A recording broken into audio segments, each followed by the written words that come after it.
Here's some of the materials you're going to need for the Zentangle project. A ruler,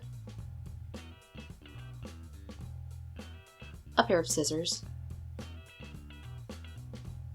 pencil and eraser,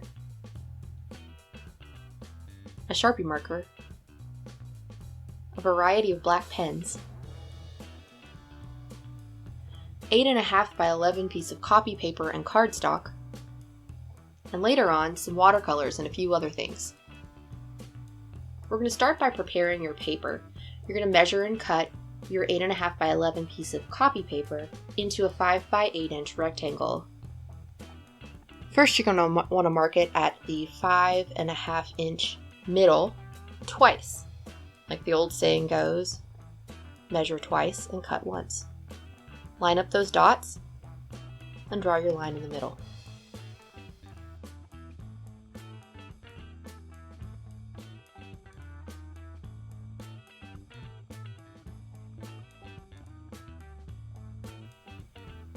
You'll have an extra piece to give to somebody else. Now you're going to remove 1/2 inch on 2 sides of your paper. Again, make 2 marks, line up your ruler, and draw a line. Turn your paper, and do it again on one other side. That's going to give you your 5 by 8 inch rectangle.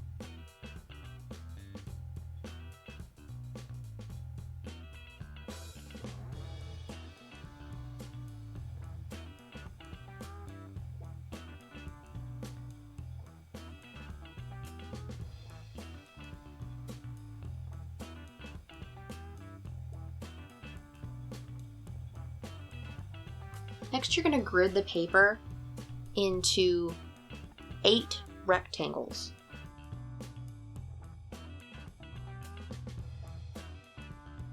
Find your 2.5 inch mark, mark it twice, draw your line, and that'll divide your paper in the middle.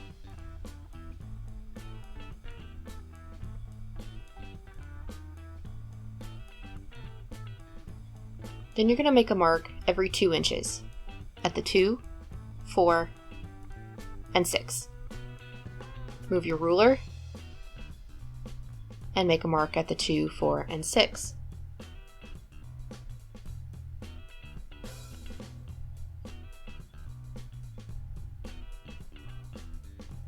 And there you go.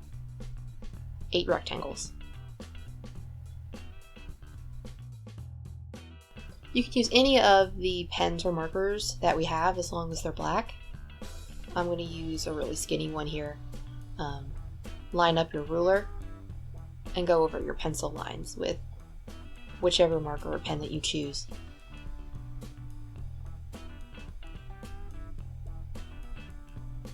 I had to go over mine again, as you can see.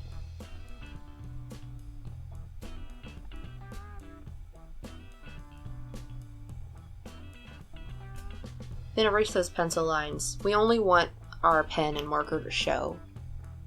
It's going to make it look really clean and neat.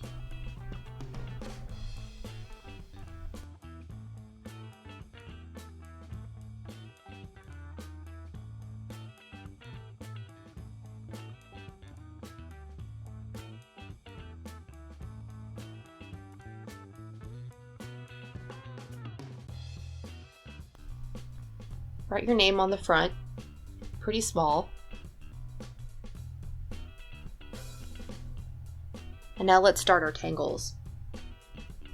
The Zentangle is basically boxes full of doodles, so you can put anything that you want in here. It's best to try to do abstract designs and patterns. You can't mess up a Zentangle. If you do something you don't like, then you can always change it or draw over it.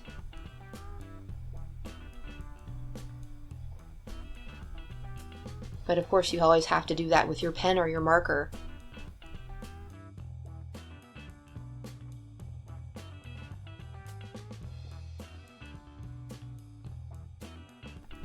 It's always an option to find some inspiration for your tangles. You can look at things from nature, geometric designs, or fabric patterns.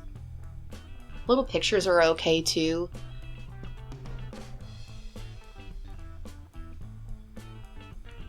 but they always look best if they aren't figurative.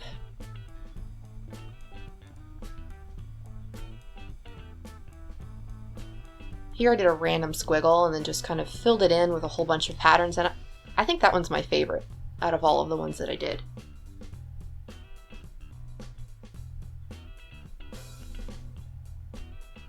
A way to make your Zentangles really pop is to concentrate on high contrast.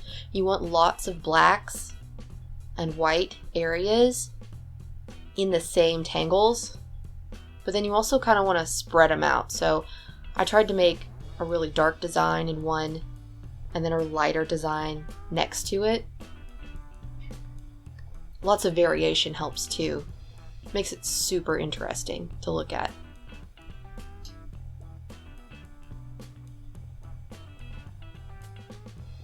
Try to make sure that you leave some white space because you're going to be putting some color in later. And those high contrast areas with lots of black are going to make those colors pop. If you're somebody who likes to break the mold, here's another way that you can grid your paper. You can just make 8 sort of amorphous squares, or you can totally break that and have no grid at all.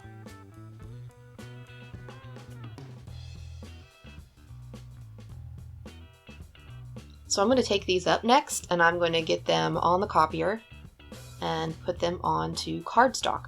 That cardstock's going to be thicker and that's what we're going to paint on.